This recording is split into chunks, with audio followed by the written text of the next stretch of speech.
Good afternoon. I'm Shannon Derejo from Creamer Media. Welcome to our webinar on local manufacturing, where our panel of speakers will unpack the inputs, support, and incentives that are required to grow a competitive manufacturing sector in South Africa. Our webinar today is sponsored by Discovery Green, CISPRO, the Steel and Engineering Industries Federation of Southern Africa, or CIFSA, Columbus Stainless, and KEW Foundries. We thank them for their support in making this event possible. Before we start, please note that we've activated the Q&A function for your questions. Please direct any questions to the Q&A box located at the bottom of your screen. While we may not get to every question during the discussion, we will review each one. Additionally, the chat feature is enabled for your comments and insights. You can look for it right next to the Q&A. Remember, though, questions should go into the Q&A to ensure they are properly addressed in that section. Please be informed that this webinar is being recorded and the recording will be made available to you afterwards. We're also broadcasting live on YouTube, and the link will be shared in the chat once it becomes accessible. Today's webinar will be facilitated by Philippa Rodsith, Executive Director at the Manufacturing Circle. Philippa's work journey currently centers on the Manufacturing Circle, where she has helped develop and grow this industry association for 10 years.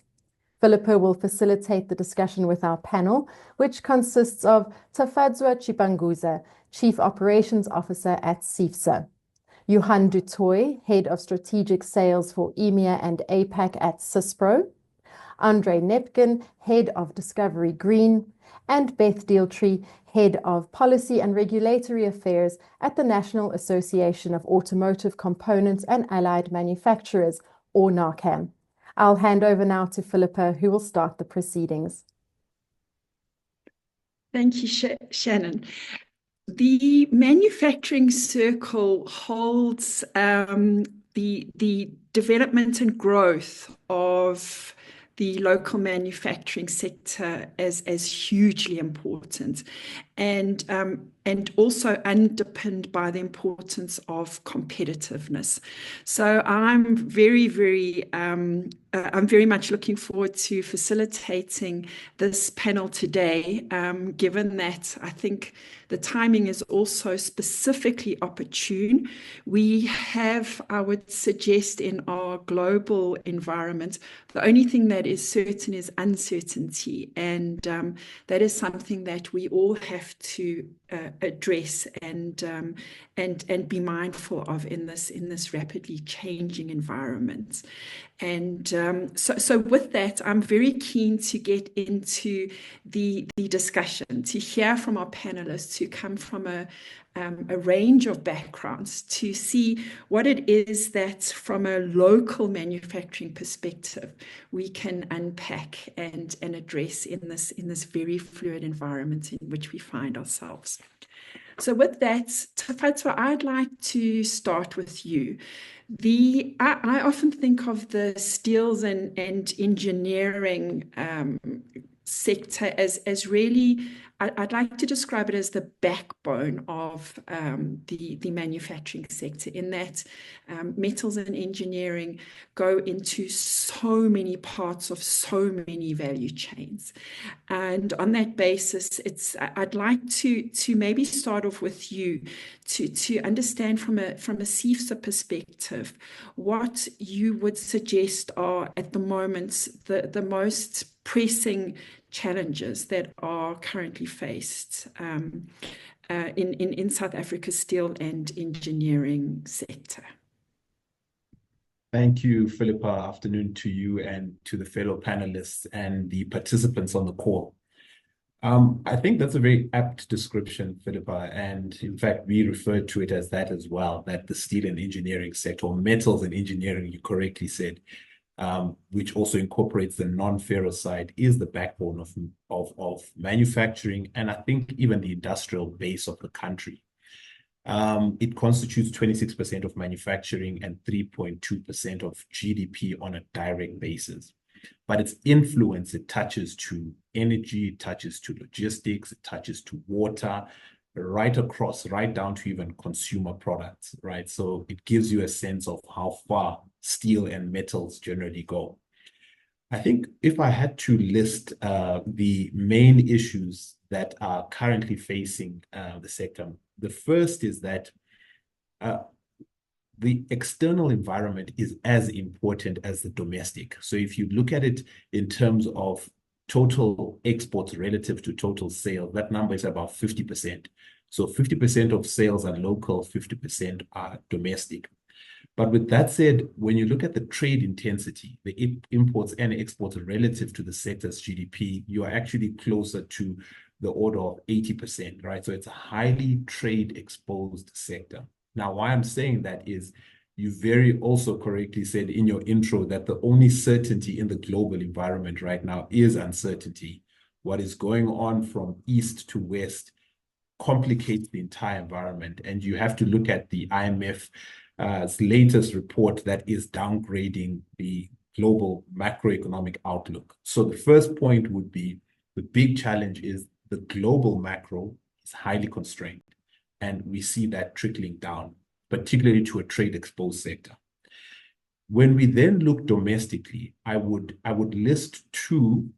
They are somewhat related, but I think the most important is this sector's performance. If you look at it in the context of economic indicators, it's a coinciding indicator in that it responds to current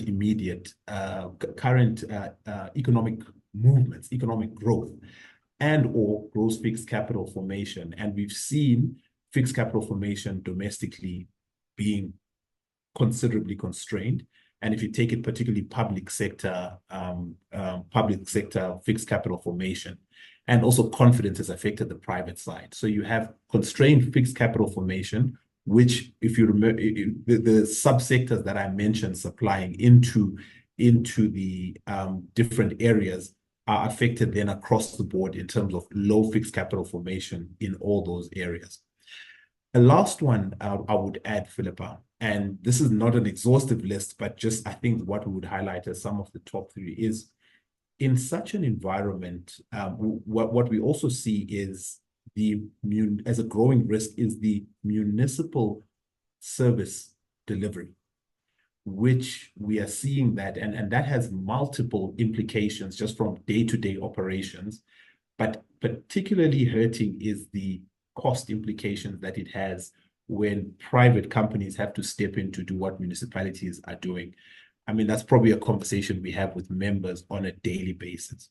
And then, so that I don't take up too much of time on this one point, Philippa, I'll park it there and list those as potentially the top three.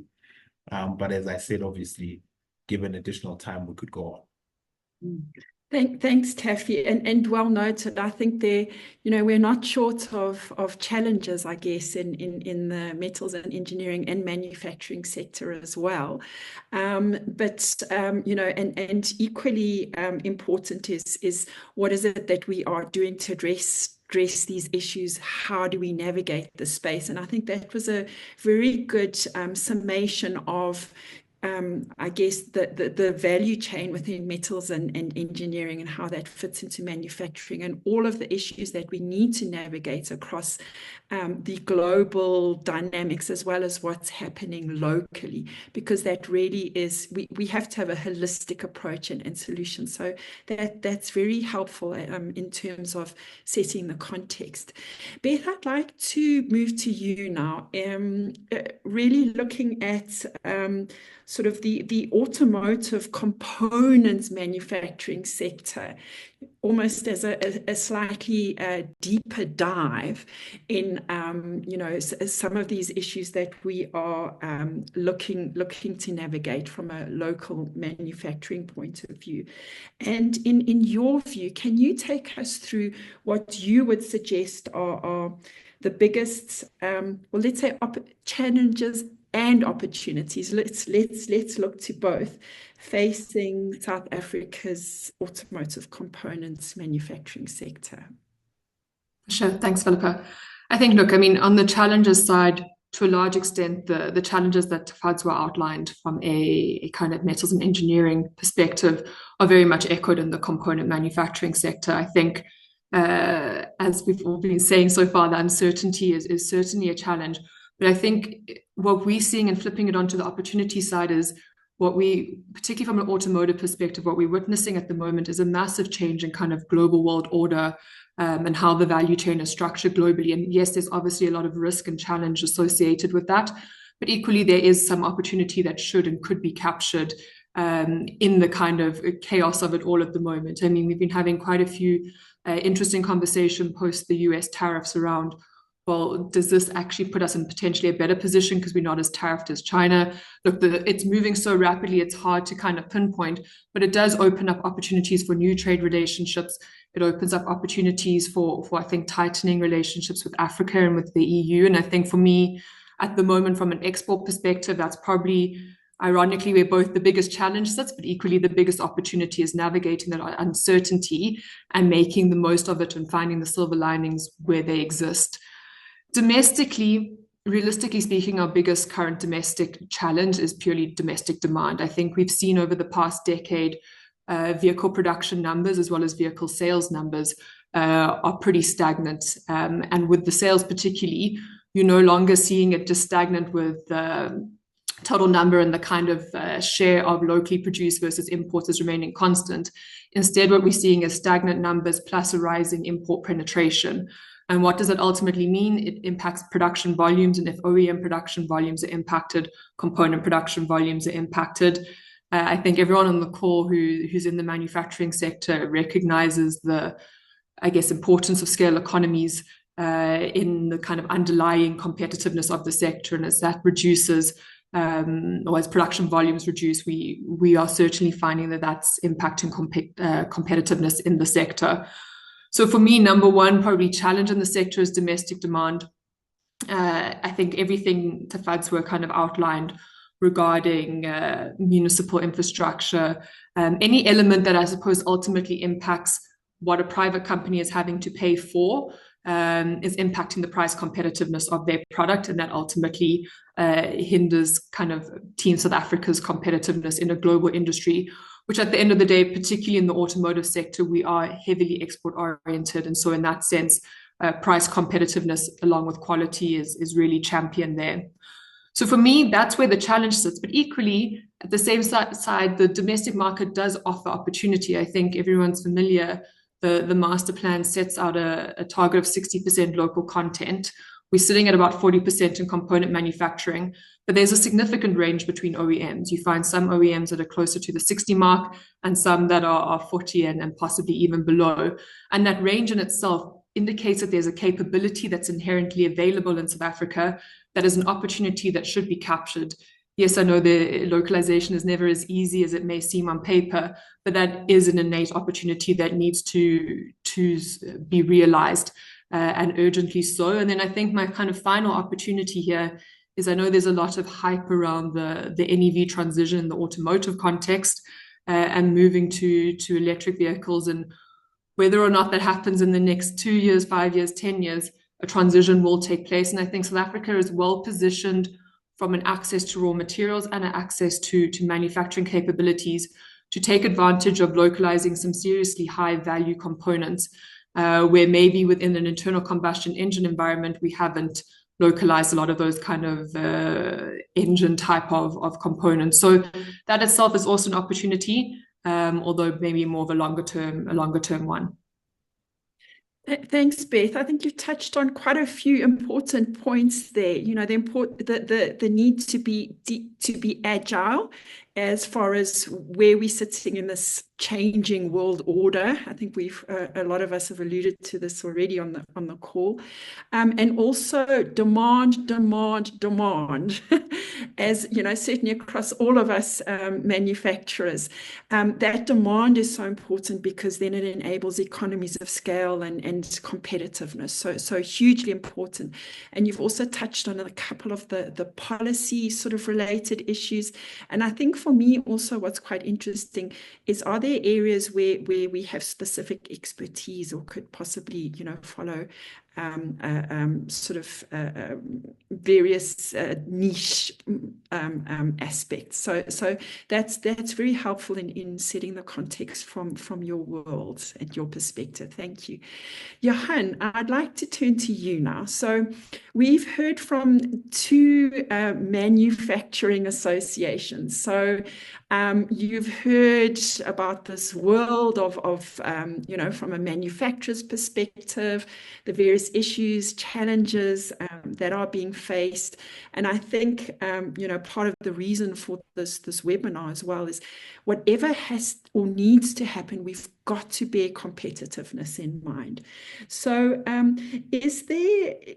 talk to us about that, because, on the one hand, negotiating supply side challenges across utilities, municipalities, tariffs, etc., and exports, we need to remain competitive. So can you share with us some of your thoughts from a CISPRO perspective as to how digital technology is reshaping the manufacturing landscape in South Africa?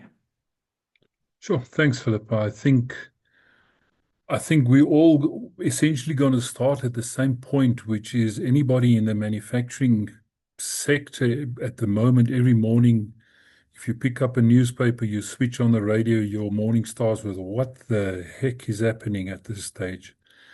And I think from a manufacturing point of view, the first highlight is actually, I can't think of any other occasion where the major topic in the world is almost manufacturing, and then very close second, sometimes in the same conversation, is technology. Okay, everything across all of the social media platforms, all news is around where will we manufacture, where should we manufacture, what is going on around these things. I think specifically with technology in the manufacturing sector, if I can pick on some of Taffy's members, we need to understand that manufacturing typically or traditionally has always been a little bit slow to adopt technology. Okay, I always say, especially in the heavy engineering sectors, it's always compared with, well, will I pay money on an intangible asset, or will I actually rather buy a new machine that can go onto the factory floor?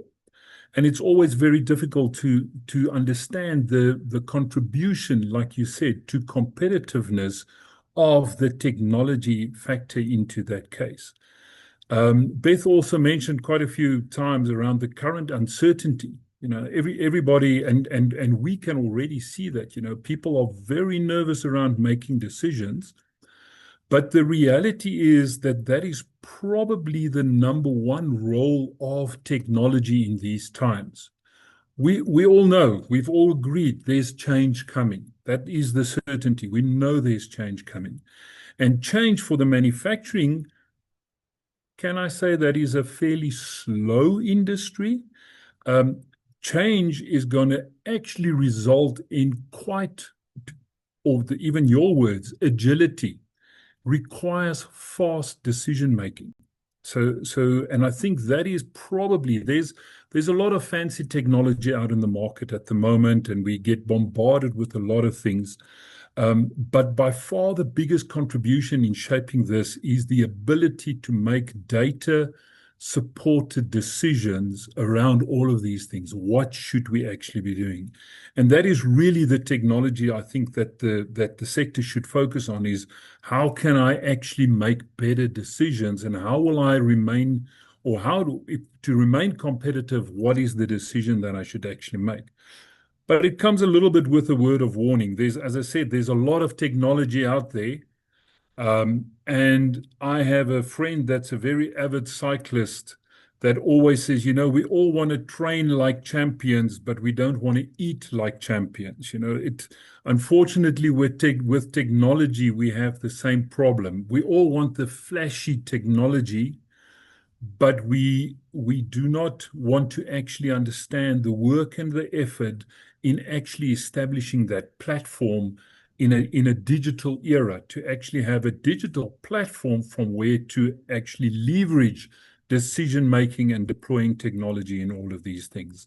So that's sort of one big thing, and a little bit of a warning to actually say, guys, You need help in decision making. I think that's first and foremost. You're going to make a lot of, if anybody on this call is sitting there thinking and say, well, we're not going to make any decisions in the next couple of months that affects this business, then I think then you open you up for a surprise. And it is how to actually drive that decision making based on data, based on pure thought in the right fashion, I think is where technology is really going to come to the forefront. Thanks, Johan. And before I move on to Andre with my next question, could you give a little bit of a little more insight into enterprise resource planning?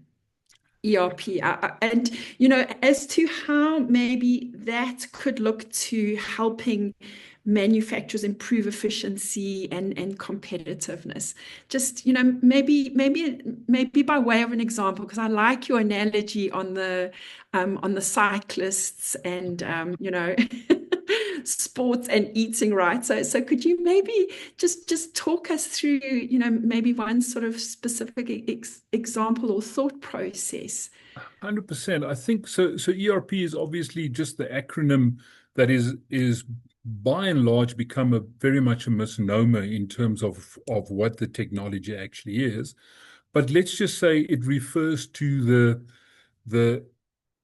I want to say the transactional platform that runs across the whole organization, all data points, that captures all of the data throughout the supply chain, the manufacturing part of it, the sales, the customer, and actually then providing access to that data for decision making and business perspective. So every single financial transaction, I always say you need to understand that everything from the factory floor, somebody issuing a piece of metal to a lathe on the factory floor and transcribing that movement of steel all the way through to the financial statement that gets presented at board level.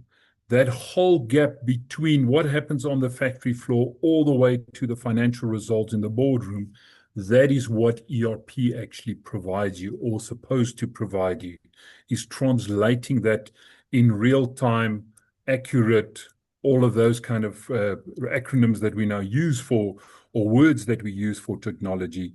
But that's basically the base that we want to cover, is to make sure that that gap is filled in a digital format. Now that makes a lot of sense. Thank you, Johan, for dumbing it down, certainly for me.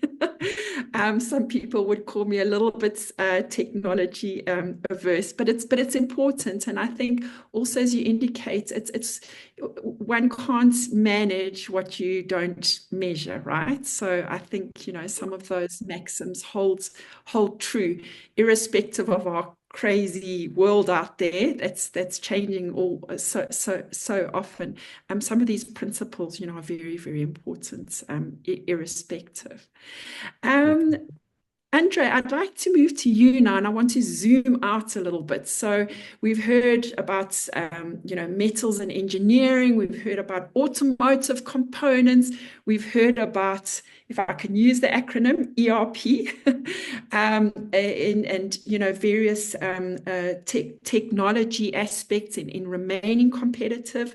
And so, we in manufacturing dealing with all of these on a daily basis, but it's also very important to look forward and ahead to the medium term, to the long term, and also the space we're navigating now.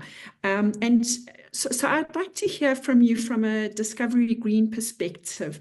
What strategies are available to manufacturing businesses when considering alternative forms of energy? And from experience, is there anything in terms of highest adoption rates that you've seen, and what's associated with medium to long-term risks? Thank you. Thanks, Philippa. I think maybe as a start, and it's important to note, I think everyone in the audience here is I think if you rewind 10 years ago, you'd probably say, maybe even longer, the biggest cost driver for manufacturing probably wasn't electricity or the increases in electricity. And I think gradually over the last, decade and a half, it's becoming an increasing portion of the expenses paid by manufacturers in South Africa, and it's climbing and it's climbing.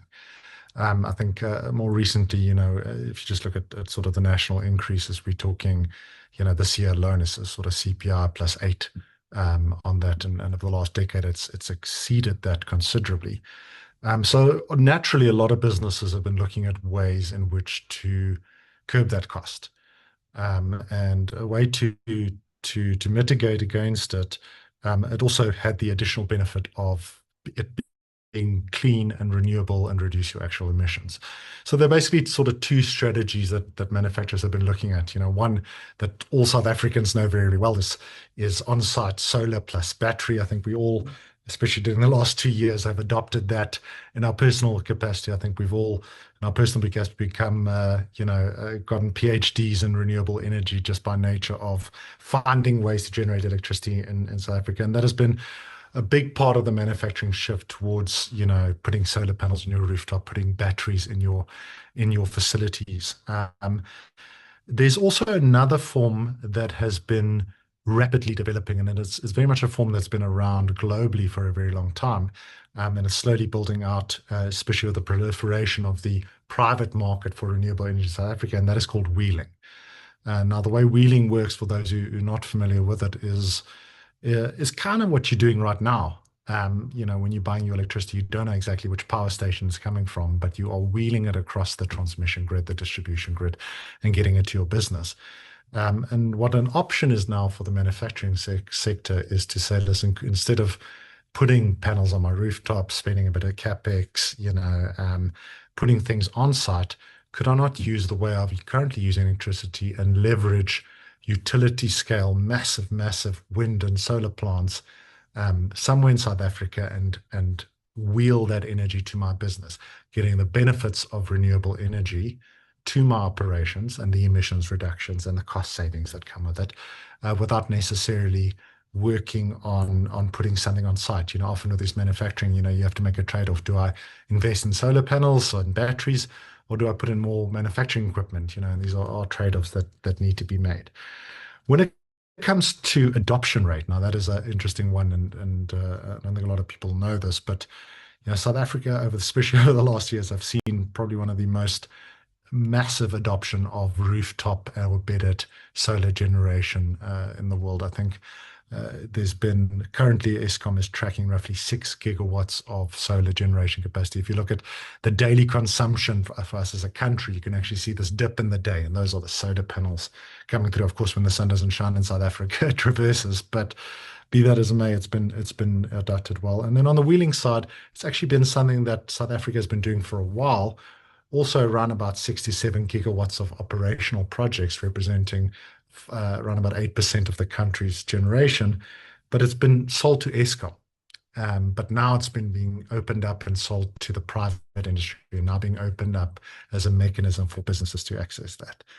When it comes to which is the most optimal for any business on that, I mean, it is very much a bespoke one. There's just maybe a few points to take into account. I think manufacturing, you can either have sort of a short-term view or you can have a long-term view on it. And we at Discovery View definitely, advocate for the long-term view. It's definitely, definitely the safest place to be. And when you're looking at manufacturing, if you're a manufacturer in South Africa, you've got to consider a couple of things when you consider your renewable energy strategy. It speaks to the risk. I think the first one is, how much renewable energy are you actually getting based on your solutions? So, is it 10, 20%? Is it 70%? Is it 80%? Is it 90%?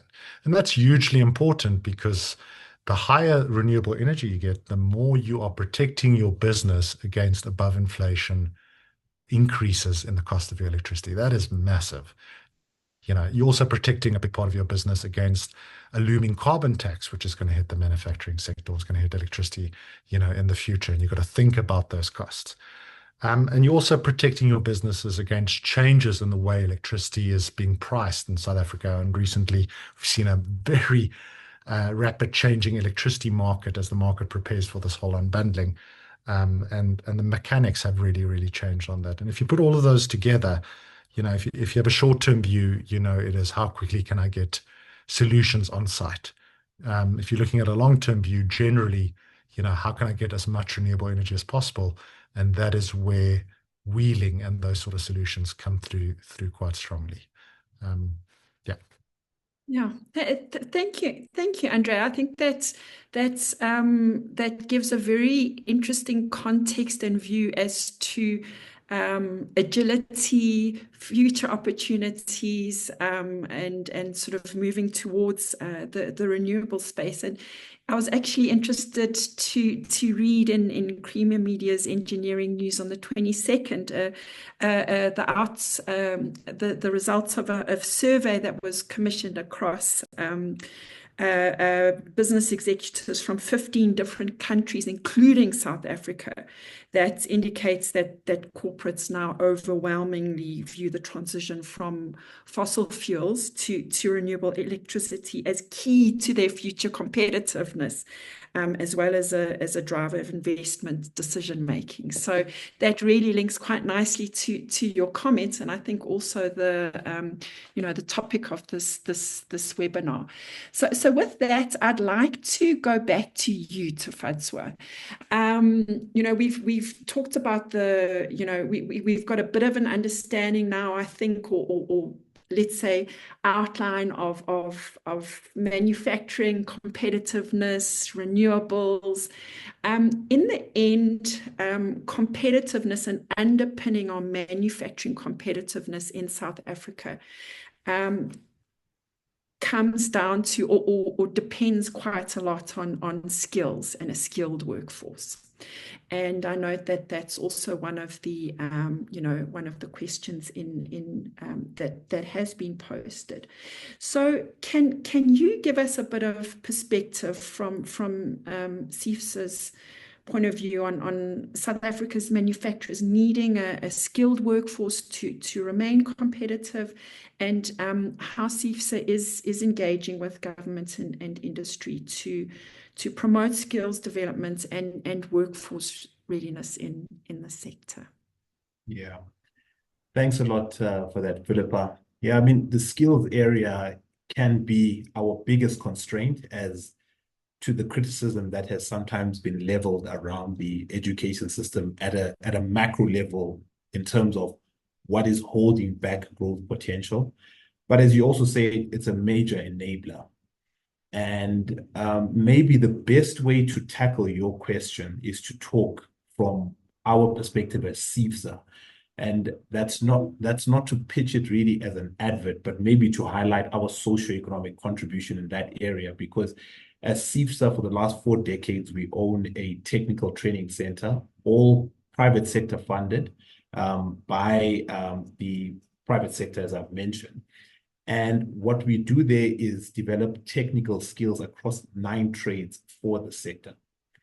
Now, just to give a sense, and I mean, again, like I said, it's not so much about that training center, but talking to the need of industry for skills. One of my colleagues recently did a interesting analysis where if you look at the average age of the current artisan who is working in industry is closer to at least 50 plus and nearing retirement. These are the skilled people who have many years packed under their belts. But what you have coming in is a much slower rate than that. So much so that you have in the order of about a speed bump coming of about 20 years, a gap between those coming out and those not being replaced quick enough. So naturally, then our training center does contribute considerably in that area. And I mean, just to give you a sense of the demand for those skills, Philippa, we are going through our reporting cycle now, and we looked at the numbers over 3 years. About 1,300 students have gone through, and not just starting, but going to ending and trade testing, as I mentioned, across all the important technical trades, boilermaker, welder, fitter and turner, etc. And 98% of those were absorbed into industry, just to give you a sense of the demand for those skills. What we've also then done, at least in pushing the dial quite a bit, is we have invested quite a lot in the future skills because I think Johan very, very accurately captured it, that this is a sector that has been slow to adopt technology.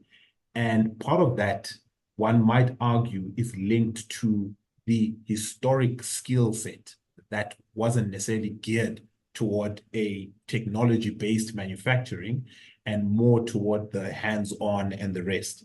And in fact, where the curriculum is going now, of course, informed by industry, is we've done a lot of investment at technical skills level into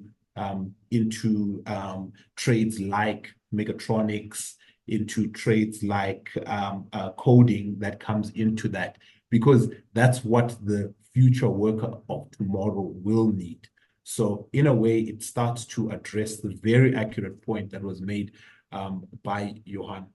And then with that, in that skills environment, Philippa, the last thing I will say is we also see a considerable movement, in fact, in our sphere as well, where incubation is critical as well. So you are not only preparing someone for the work area to be a factory worker or person, in a typical factory setting, but you want to create people who will be employers. And that's where we see the role of incubation, and that's some of the programs that we have. So I thought to respond to your question that way, Philippa, in terms of that being our socioeconomic contribution. But the country is targeting something like 30,000 artisans. I've mentioned to you that on a 3-year basis, we are looking at about 1,500. So that's a drop in the ocean. But I can't stress your opening point enough that could be the biggest constraint for unlocking all the opportunities that we had spoken about across these different value areas and unlocking the potential. Thanks, Philip. Thanks, Taffy. That's very helpful in illustrating the work that's being done specifically to address, the challenges that we face across the country, and really touching on, I think, the current tangible requirements as far as welder, boiler making, but then also, the future skills as well. And again, I think it talks about being agile and adept, because we really need both. And the point you also make about, building that pipeline, because skills is one thing, expertise and experience is another. So I think that artisanal training and experience is absolutely critical, as you've pointed out. Beth, I want to turn to you again and get some insights from you as to how NARCAM, or the kind of work that NARCAM is doing to deepen value chains and boost local manufacturing contents. If you could just give us some insights on that, I'd really like to hear from you. Thanks. So you pose it as a very simple question, but I think it probably speaks to all of the work that NARCAM does. I mean, at the end of the day, our mandate is improving the operating environment for auto component manufacturers. And ultimately, what does an improved environment mean? It means greater volumes and more localization. And so almost all of our work, be it in the skills sector or division, which Taffy was talking about on their end, there's numerous kind of different elements that we try and touch on to push localization forward. And I think taking it back a step, I guess the first question is, well, what are the barriers to localization? What have we identified as really being the constraints?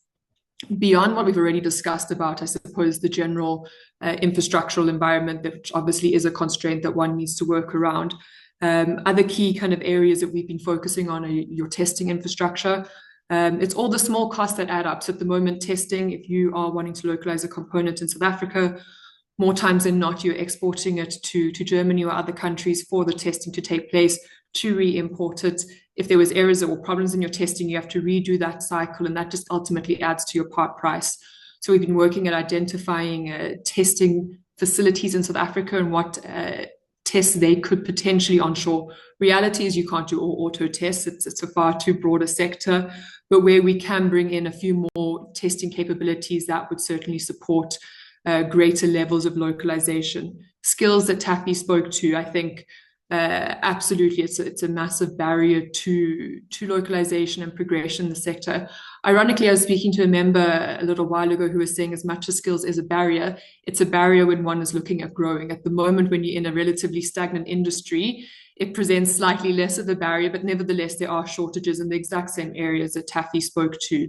And so once again, then I think one of the questions in the chat box was around public-private partnerships. And here, I think this is where the CETAs play an incredibly big and important role in terms of trying to promote or at least establish a kind of pipeline of individuals entering the sector to try and grow that kind of pool of qualified individuals. So I know we work hand in hand with CETA on quite a few projects there, being our manufacturing CETA, and I'm sure Taffy at CETA does similar with their relevant CETA. Beyond that, on a competitiveness level, at the end of the day, if we are competitive, globally speaking, I don't want to say localization is guaranteed. There's a lot of global purchasing dynamics involved in our sector, but it certainly makes the business case a little bit easier. And again, this goes to another successful public-private partnership, which is ASCI, which is the Automotive Supply Chain Competitiveness Initiative. And this has got ourselves as NARCAM, the OEMs through NAMSA, NUMSA is the union, and DTIC is our kind of primary government body. And here, all of these entities have come together to implement shop floor upgrades, particularly with a technology kind of focus in component manufacturing firms to try and improve their what we call world-class manufacturing capabilities, ultimately looking to boost competitiveness, which in theory should lead to greater levels of localization. Beyond that, other kind of strategies, I think the reality is we have to think slightly outside of the box in what is a relatively constrained domestic environment. If I keep in my silo of just automotive component manufacturing, you're limiting scale, you're limiting opportunities. And so what we found is getting a degree of traction and at least moving things slightly forward is also looking at what we call allied sectors. So for example, we work with some entities within the kind of port rail, maritime, etc. kind of industries where we share a commonality in terms of manufacturing capability, and particularly for SMEs where maybe autos isn't giving sufficient volume to create a case for localization and B, honestly, a case for business viability. Can we pull together other opportunities in allied sectors to create a basket that suddenly makes viable for all sectors? And I think it's those kind of different bespoke type of approaches to localization, which NARCAM is working on, but I think a lot of the sector and manufacturing sector parties, I know obviously Philippa, yourself in manufacturing circle too, all looking at in how we can drive deeper localization and bring in the value. Because I think at the end of the day, we're unequivocal. From a South Africa perspective, that's where your employment comes from. That's where your economic value addition comes from and where your growth will ultimately emanate from. So critically important, never an easy task, but I hope that's given at least a sense at a very high level of the various areas that we try to tackle. Thanks, Beth. That definitely does. And when I asked my question, I deliberately didn't use the word localization in the question. And I think you answered incredibly well. For me, I sometimes feel that localization as a starting point is perceived, or possibly even, I would suggest, misperceived as being automatically uncompetitive, etc. So I think all of those examples that you gave talked to the importance of competitiveness, business case, and all of that. Then it can work hand in hand with an initiative or an outcome to localize or produce more locally, on the back of that basis. Maybe if I can also just add, Philippa, I think there's also sometimes a misperception to your point there that South Africa is innately uncompetitive. And I think the reality is if you walk many of my members' shop floors, you will see world-class facilities that truly could compete with the best of the best wherever you look in the world. For them, it's really about, and this goes to the value addition and localization, it's about accessing scale, be it through the domestic market, the export market. And I think maybe I hope it didn't come across that way at all in my initial remarks, but I do think I want to amplify the fact that we can get bogged down in this, what do we need to do to improve things? And it's so difficult, but we do have really capable world-class companies in our country, and it's about getting them greater exposure, greater scale, rather than sitting here and thinking we're stuck with companies that would never make it in any other destination. I completely concur. And I love nothing more than a site visit because, to a competitive and well operating factory, we've got a lot of competence here. And also, before I go to Johan, I just also wanted to say that I like your use of term of Team South Africa, or SA Inc., and I think that's absolutely something we need to do a lot more of in terms of identifying and promoting, what I would suggest is sometimes pockets of excellence. Hopefully those we need to connect the dots and learn from each other. Johan, so can you talk to us a little bit, to the extent that you can? You've heard some of the issues, from a manufacturing perspective in terms of compliance with local and international requirements, in terms of possibly specifications or tariff requirements. To the extent that you can talk to it from your world and CISPRO, are there sort of areas that ERP systems could assist with? Can you touch on that? How can we work smarter in this world? And you're on mute there, I think.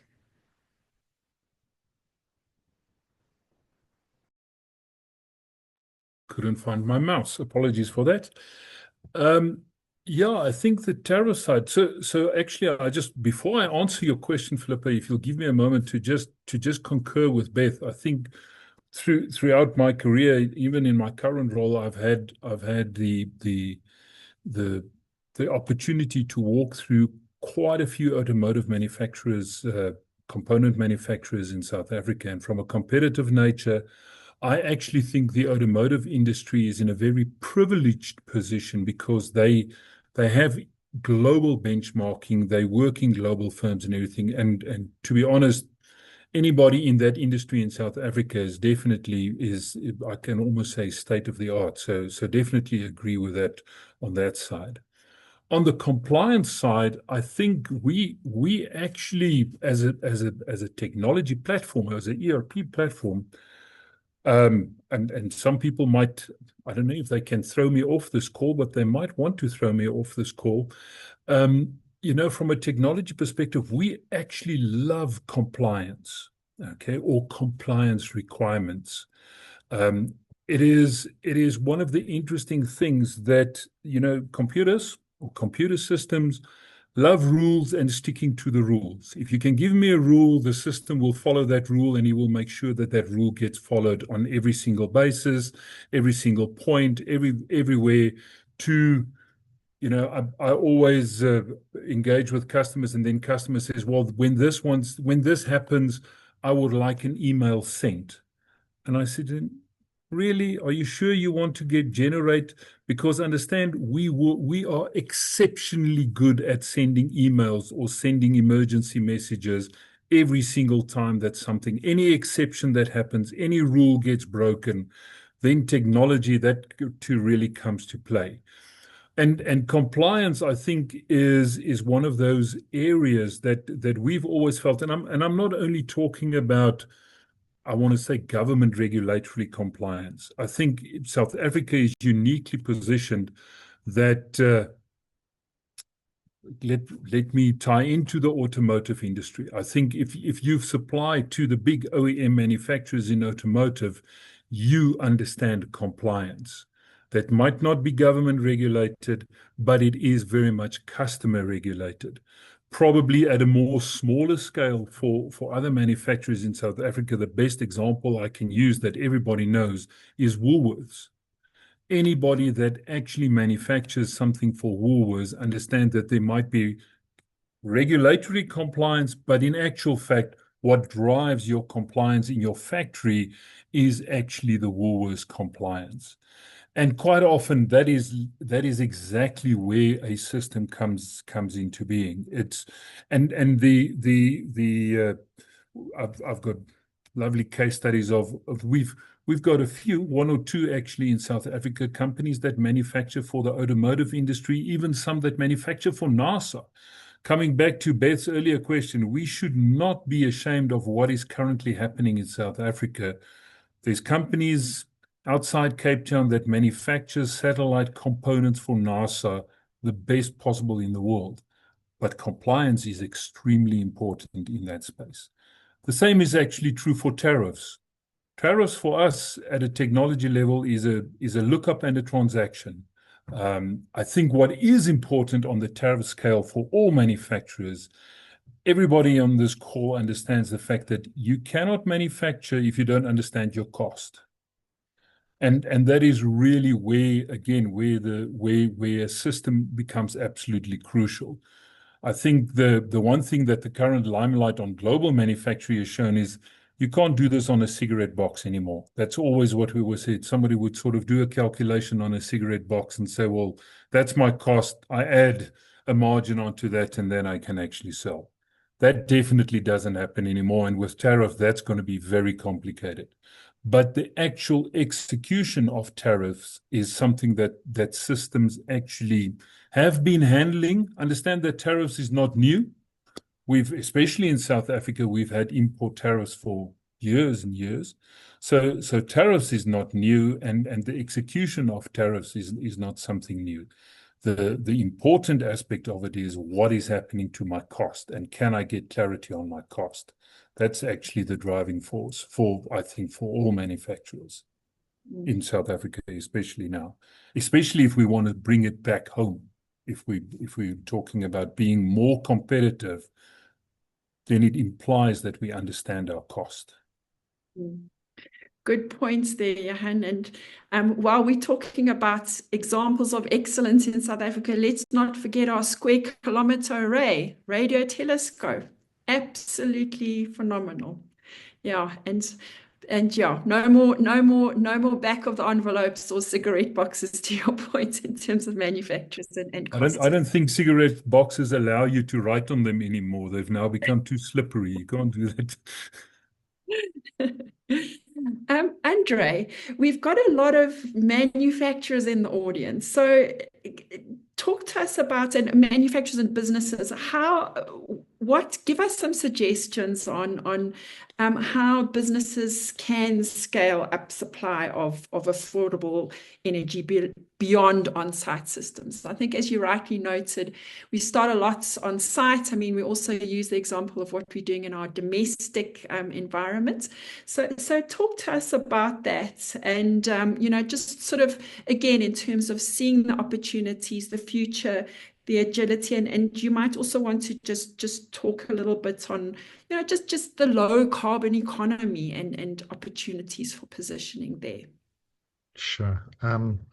So maybe as a start, and this is almost ironic, is South Africa's got some of the best renewable energy resources in the world. And I think it makes sense if you look outside. It's winter and it's sunny and it's wonderful. And we've got such amazing natural resources in South Africa, yet South Africa has some of the lowest penetration of renewable energy in the world, which is actually quite scary. And if you think about what that means in terms of an opportunity, I think you look at it slightly at a different lens. For manufacturing specifically, given that we have this amazing resources, given that there's an opportunity for this, there's no reason why South African manufacturing cannot operate on some of the lowest costs electricity in the world. There's no reason why South African companies can't be some of the most renewable or green, lowest emission businesses in the world. The possibility or the capability is there in order to do it. And I think a lot of manufacturers have taken the action to do that. Now, how to get to that point is a bit of a journey on this, and a lot of companies and manufacturers have taken a number of steps to do this. Some of them for avoiding load shedding or avoiding cost increases. Some of them to reduce their footprint because they're exporting their product internationally, and we're all realizing now that, apart from I think a few countries at this point in time, the majority do put a value on the renewable or the emissions of a particular product and the ability to compete internationally. I think in particular Europe, if you do export your product there, it becomes a valuable attribute. So the question really is how do manufacturers get more and more renewable energy? The simple answer is you have to look at strategies that take you from where you are right now to as close as 100% in one go. And the reason I say that is the problem with an approach of layering, and this is how I think a lot of business look at it, say, listen, a little bit here, a little bit there, a little bit there, is that you are compounding risk on your basis. So, for example, we can't control the wind, we can't control the sun, and businesses aren't expected to control their consumption. Now, if you add all those things together, we're talking about a very volatile mix of variables on that. So from a generation point of view, when manufacturers look at how to do it, I think the solution is to go with someone who can deal with that volatility on your behalf so that you can focus on doing your business and giving you a reduction in your cost on this. Manufacturers operate mostly during the day, although there's a lot of them that operate 24/7, but the largest consumption is during the day, which lends itself quite nicely to a combination solution, putting up some embedded generation, and then for the rest, looking at wheeling solutions to provide a way to manage the rest of your consumption on that. And I think a lot of businesses are starting to look at that and approaching that, and that is how you get your amount of renewable energy up to hopefully the 90s, and that is possible. Businesses can do that. Well, that's a good aspirational target. Thank you. I'm going to go for our last round of comments or questions, partly to address some of the questions in the Q&A. So participants, please feel free to continue to post those. One of the areas that's come out in some of the comments and questions, and Taffy, I'm going to come back to you, is the policy space. And as Manufacturing Circle and CIFSO, we've worked and engaged quite a lot together with others, industry, governments. What is it that we can do? And I'm going to ask a very specific question to you to address demand. I mean, there are so many areas and let's say challenges manufacturers have to face. And sometimes in prioritizing what to address, in some of our conversations, we've often suggested, if we can get that demand side pull while in parallel dealing with the supply side challenges, it's a good base to work from. So can you talk to us a little bit on policy or regulatory reforms in your view? What could most effectively support the let's say the revival or to sustain, revive, grow our local manufacturing sector? Yeah. Thanks, Philippa. And you're right. I mean, that's a conversation we probably have almost daily. But I think I'll touch on one aspect which has many legs to it, right? So by touching on the one aspect, I cover many areas.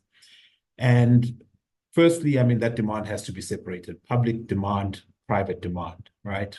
Our general view is that we've had a very slow development of the public procurement regulations, which would deal with public demand. That's R1 trillion that was budgeted this time around.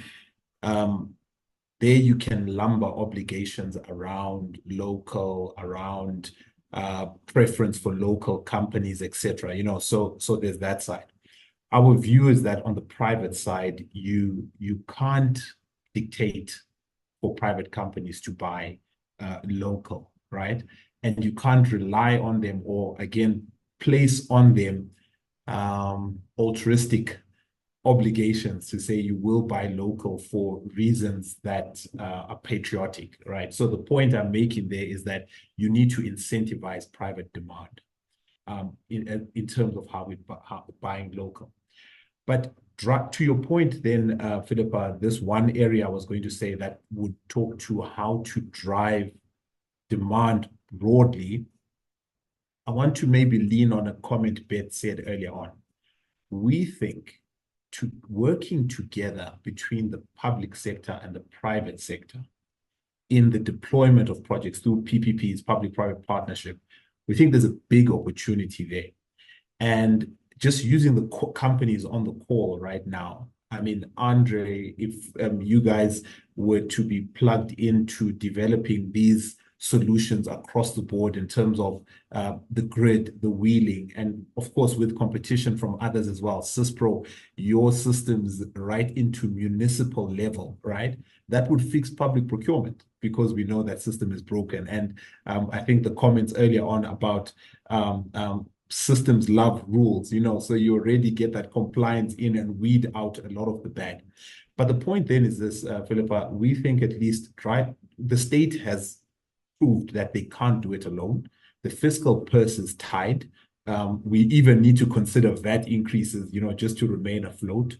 So the idea is that if you were to distribute that public-private partnership, even in the development or in the fixing of Gauteng's water system, you bring in private sector engineers, you bring in private sector capital, while resolving the issue, you start to create that demand for valves, for pipes, I can go on the product list.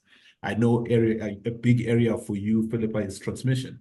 If you were to break up the transmission grid in terms of its deployment into pieces where you have private capital, private engineers, steel companies, you concession projects. I mean, so that could work. And I mean, I could labor the examples.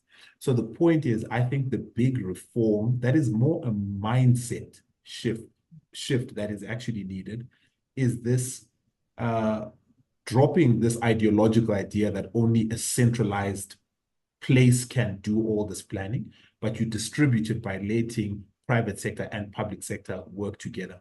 And then maybe lastly, Philippa, it would be the opportunity in this reform process, and I know it's currently in the PPP regulations that are coming into effect, I think it's June, even things like unsolicited bids, where you have a consortium that touches everything we had said, from the manufacturing right up to the finance, tabling an unsolicited bid to fix 2,000 kilometers of electricity transmission grid.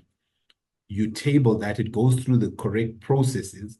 That way you start getting demand. So really, you're fixing the country while at the same time increasing this demand pool that is absolutely critical, because it's in essence the tide that lifts all boats, that demand. So we think in that PPP regulations, there's a lot that can be done from driving demand. Yeah, thanks, Philippa.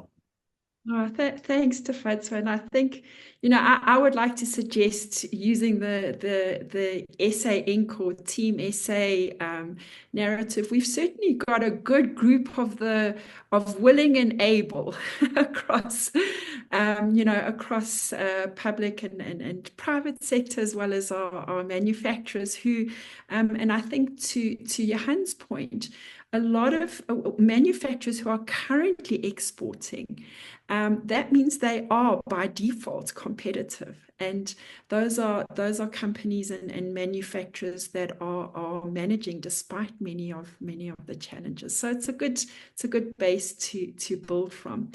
Beth, if I could ask you, so we've talked quite a lot about sort of the local manufacturing landscape from from an automotive component perspective. There's been a question in the Q&A relating to the Africa Continental Free Trade Area agreements and possible opportunities in that regard. Would you like to just share some thoughts on that with us? And also, if you'd like to maybe just touch on, I don't know, the general kind of tariff space in terms of exports to the US, to the extent that you want to touch on that as well. I just want to sort of hear your view in terms of exports and where we're sitting in that space. Perfect. I think what I'll do is I'll tackle the US question first because it leads into the AFCFTA question. I think on the US tariffs, obviously automotive sector has been hit pretty hard along with steel and aluminium, with us being under the Section 232 tariffs, which are done accordingly in the interest of national security. So this is separate to the original South Africa 30% reciprocal tariffs. These are, we don't have a 90-day reprieve. We are currently under Section 232 tariffs, as would be many of TAFE's members who would be exporting to the US. Immediate impact for the sector. US is one of our big export markets from a component perspective. It's one of our largest as a direct component export market.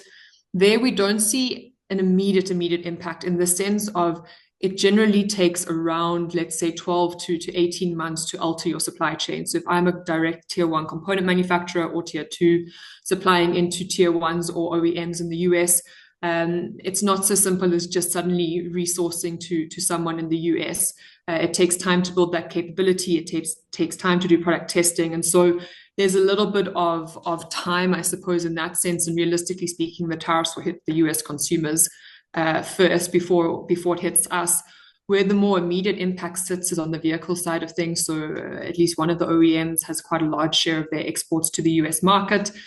A lot, and ultimately it'll come down to, do the US consumers want to pay 25% more for that vehicle? If not, that's a loss of production or sales, ultimately production volumes, and that impacts the whole supply chain that is supporting that OEM. So that's where the most immediate impact sits. More into the medium term, you'll start to see the direct component export impact. And ultimately the question becomes, can the United States develop its own internal capability to produce these components? If they can, then obviously that's a significant risk. If they can't, then the question is, well, does South Africa, with these 25% tariffs, we kind of somewhat on an even playing field with most other destinations that have similar tariffs? What can we make of that? And then really there's a lot of uncertainty there, and it waits to be seen. I think the other more immediate risk that maybe gets a little bit less attention is the risk that we currently face of dumping. We talk about, and this links into the AFCFTA, well, what are the opportunities in this? We need to obviously diversify where our exports are going. By and large, component exports are too concentrated by product, i.e. we export almost over half of our basket of catalytic converters, which are legacy technologies, and we export to the same small groupish of companies in higher volumes. So we need to diversify, and that's where I think an AFCFTA plays a big role. And I think this has somewhat expedited the need to be creating an African ecosystem, so to speak. So far, AFCFTA is in play, but I don't think it's necessarily developed the auto sector in the way we initially anticipate. At the moment, the opportunities really more so sit in the aftermarket side of things, so supplying windscreens, tires, etc., into the aftermarket.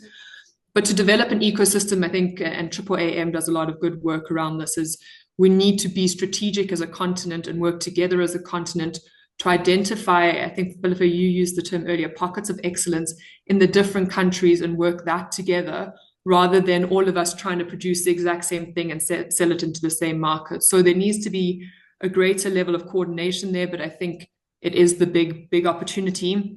But then back to the US implications, I think dumping, as I was saying, is the risk. We've already seen it on the tire side, on windscreen side, where we've had Chinese products dumped into the South African market. And as much as I'm currently saying AFCFTA looks like a good market and a good opportunity, every country around the world at the moment is looking at new export markets to alleviate the risk of a US, which has become a less reliable trading partner.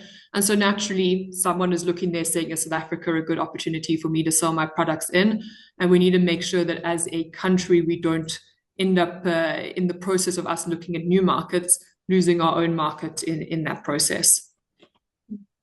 No, thanks, Beth. And I think, the note about an ecosystem and, this sort of systems thinking is so important when looking at our manufacturing sector, because it's very nuanced. And how do we function across value chains, domestically, export-wise, within this very fluid environment? I am going to refer now to a really nice, well, a comment and a question I think is very well positioned in the Q&A.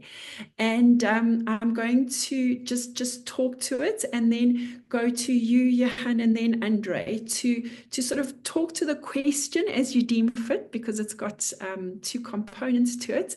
And also perhaps, just leave us with your parting thoughts as to if there's one key thing that the parties on this call should walk away with. What should it be in your view? So the comments suggest or indicates that and this is I'm very pleased to hear this, that there's a view by some credit rating agencies, investment community scholars, commentators, and reports in the media that a competitive manufacturing sector is a key determining factor on sustainable economic growth and development to SA Inc. I would certainly buy into that thinking. And then it goes on to say, on the other side of the coin, there's a major concern that the state has not adequately created an enabling environment for the manufacturing sector to thrive.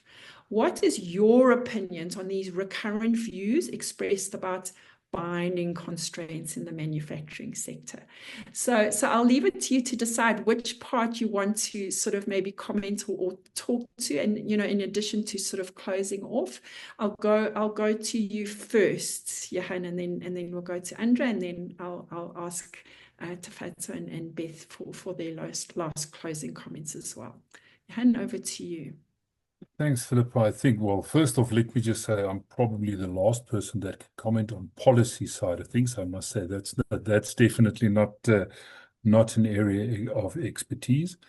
But if I just purely at a personal level look at, I would say I probably walk through 2 factories a week in South Africa manufacturing something, and some of them are, I want to call them formal sector, like the automotive side of things. But the real changes, I think, are almost at the level of, let's just say, consumer manufacturing.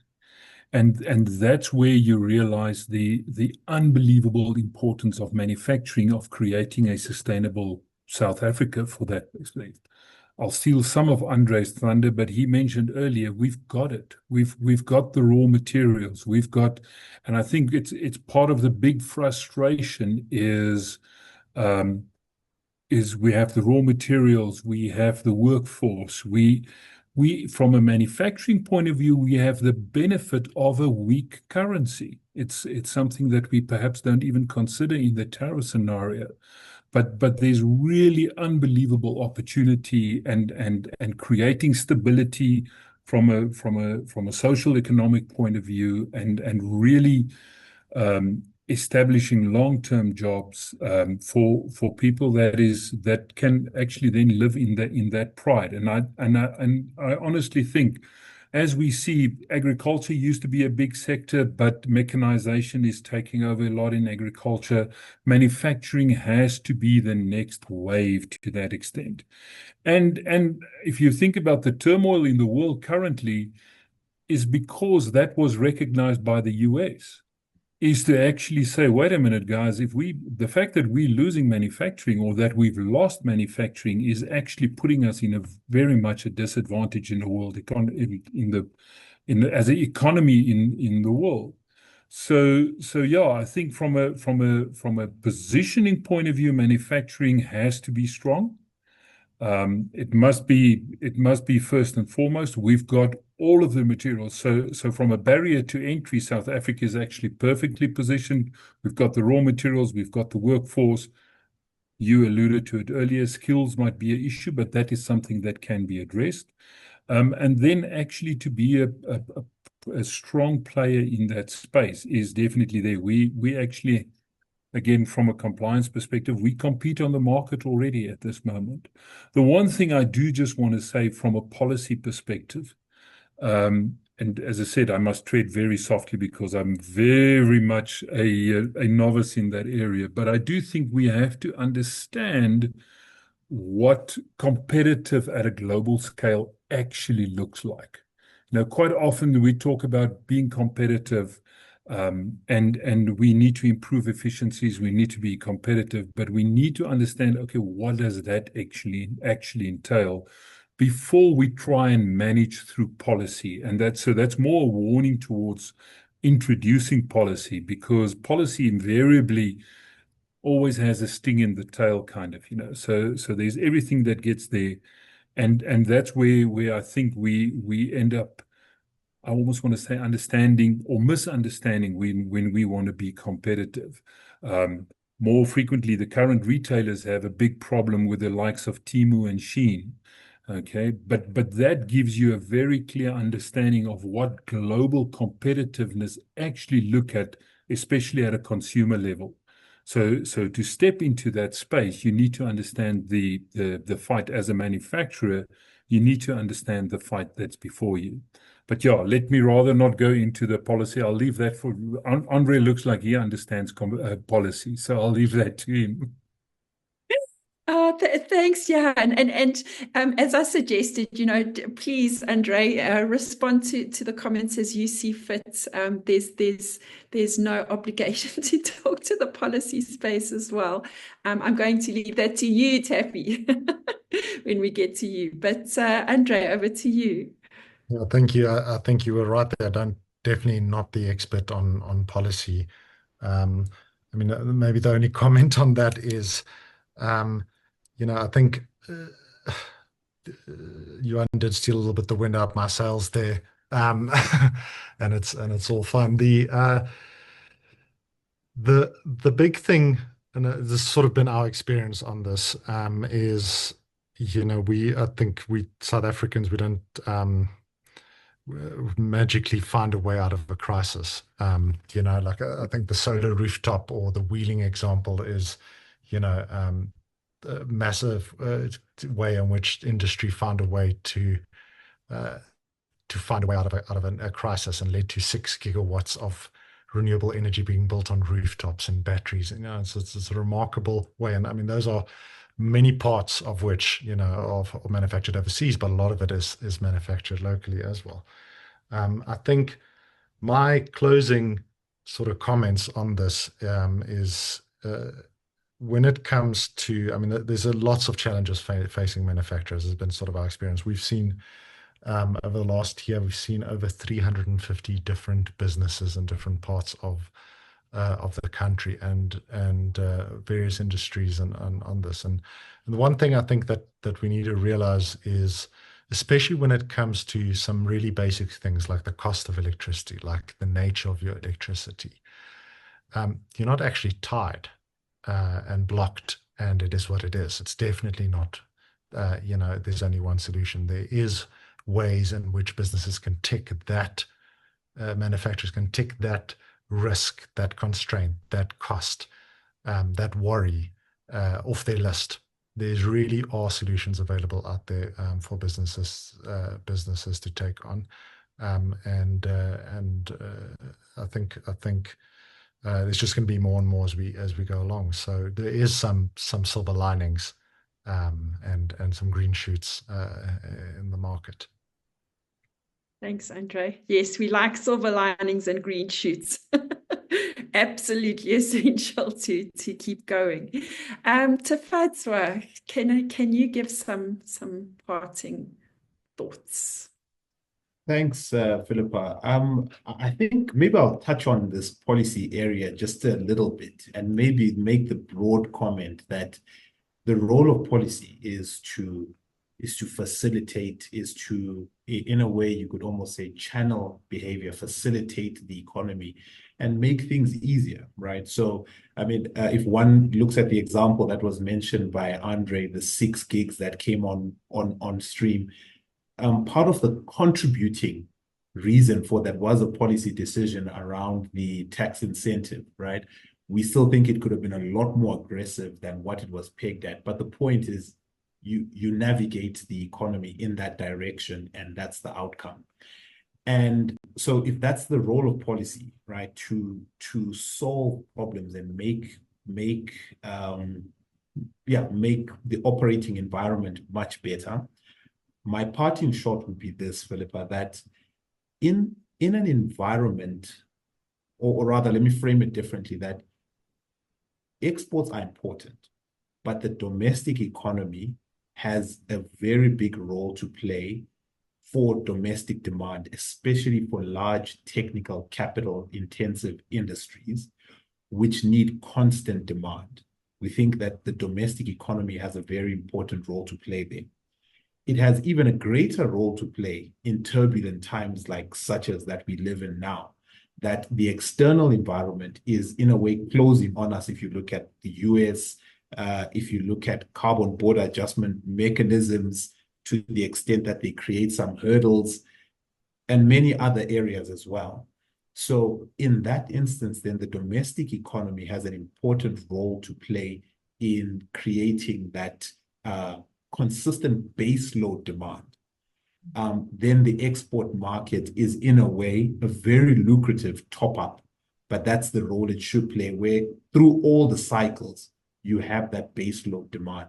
And a big part of that is a policy choice to increase gross fixed capital formation, transferring it from consumption to fixed investment, allowing private sector to contribute in that play.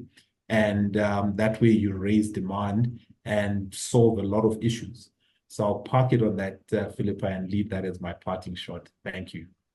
Thanks, Tafatwa. Nicely put. Beth, I'd like to give you the last word. Over to you. Kind of hard going after Taffy, and I almost sound like I'm using the exact same script as him. So I want to say ditto to everything he said around the domestic market. I think my parting shot, it probably goes all the way back to your opening remark, Philippa, about CIFSA and metal or steel and engineering being the kind of backbone. And I think it's to say, from a policy, and I'm going to tackle the policy one because that is where I suppose my expertise does mostly sit. We have a lot of potential. We have a lot of capability. We have local steel. We have aluminium. We have copper in our neighboring countries, particularly. We have a lot of the key input materials.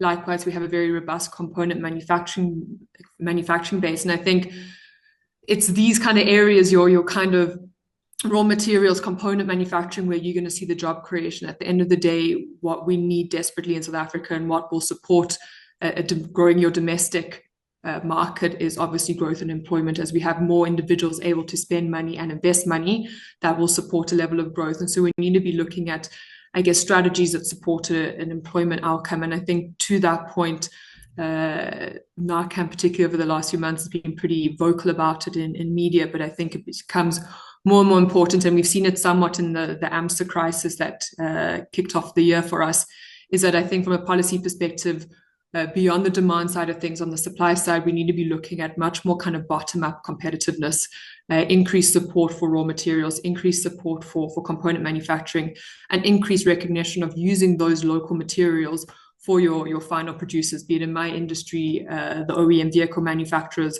or any of your other kind of final producers. I think getting increased recognition of using your local materials there will boost competitiveness, ultimately boost employment, and that's when you start to see a level of economic growth filtering in. Always easier said than done.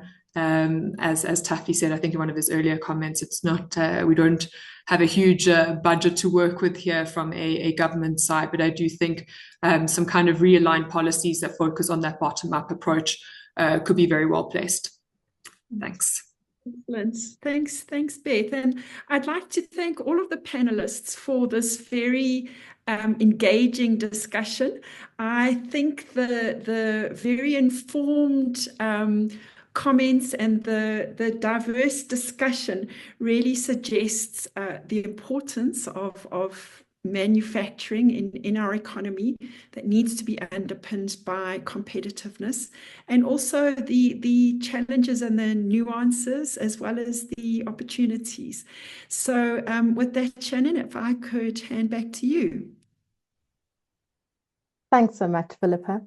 And with that, that brings us to the end of our webinar. I'd like to take this opportunity to say thank you to our facilitator, Philippa Rodsett, for enabling an engaging discussion. And thank you also to our panelists, Tafadzwa Chibanguza from CIFSA, Johan Dutoy from CISPRO, Andre Nepkin from Discovery Green, and Beth Dealtree from NARCAM. Thank you also very much to our sponsors, Discovery Green, CISPRO, the Steel and Engineering Industries Federation of Southern Africa, Columbus Stainless, and KEW Foundries for their support in making this webinar possible. And finally, thank you to the attendees for taking the time to join us for this discussion on local manufacturing. We hope you enjoyed the discussion and we appreciate your participation. Our next webinar takes place on Wednesday, 28 May at 2 p.m. and will focus on investing in the technologies and infrastructure needed to boost agricultural exports. The link to register for that webinar has been shared in the chat. The recording of today's webinar will be sent to you all in due course, and if you have any additional questions, please be in touch. You can reach us at shannon@creamermedia.co.za. Thank you so much for your time, and goodbye.